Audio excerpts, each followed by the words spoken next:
Assalamualaikum warahmatullahi wabarakatuh. Perkenalkan, nama saya Deswita Putri Prawinda dari kelas 11 TKJ 4 ingin menjawab soal AK2.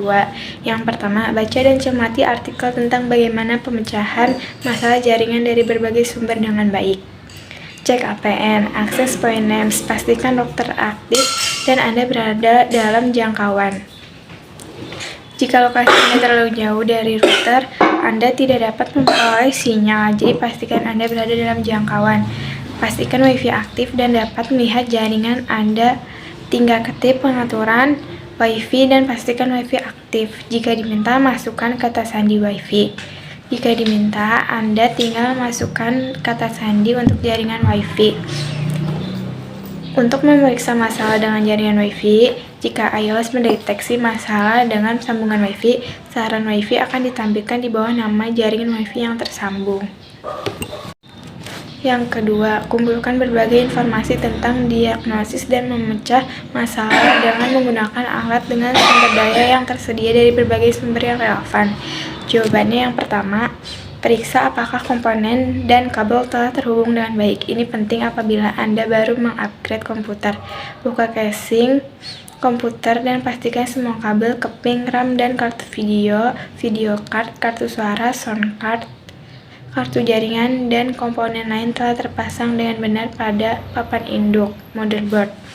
Yang kedua, periksa POS. POS merupakan singkatan dari Power On Slave Test, bagian dari startup.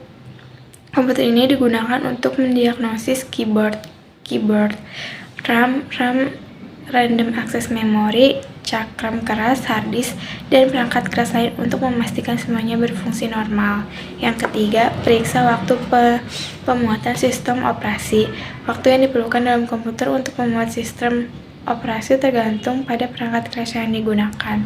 Yang keempat, periksa adanya masalah grafis. Apabila komputer bisa melakukan boot dengan benar, tetapi ada masalah grafis, mungkin pengantar, driver, atau perangkat keras yang terkait dengan kartu grafis mengalami masalah. Apabila Anda menduga kartu grafis komputer bermasalah, cobalah memperbarui sistem operasi komputer terlebih dahulu.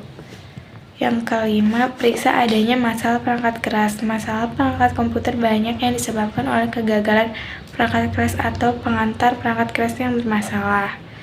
Pada umumnya, Windows akan memberitahu perangkat apa yang bermasalah. Anda juga bisa menggunakan Device Manager untuk memeriksa status semua perangkat keras yang ada di komputer. Yang keenam, periksa perangkat lunak yang baru dipasang. Beberapa perangkat lunak membutuhkan sumber daya yang lebih besar daripada yang tersedia di komputer. Jika masalah muncul setelah Anda membuka sebuah perangkat lunak, berarti masalahnya ada pada perangkat lunak tersebut. Yang ketujuh, periksa konsumsi RAM dan CPU. Apabila komputer berjalan lambat atau tersendat, periksa apakah perangkat lunak yang menghabiskan sumber daya dalam jumlah yang lebih besar daripada yang disediakan komputer. Gunakan Task Manager untuk memeriksanya. Cara melakukannya, klik kanan bilah tugas taskbar di bagian bawah layar, lalu klik Task Manager dan klik Process. Klik CPU untuk memunculkan grafik penggunaan CPU pada saat ini. Klik memori untuk melihat grafik penggunaan RAM. Sekian dari saya. Wassalamualaikum.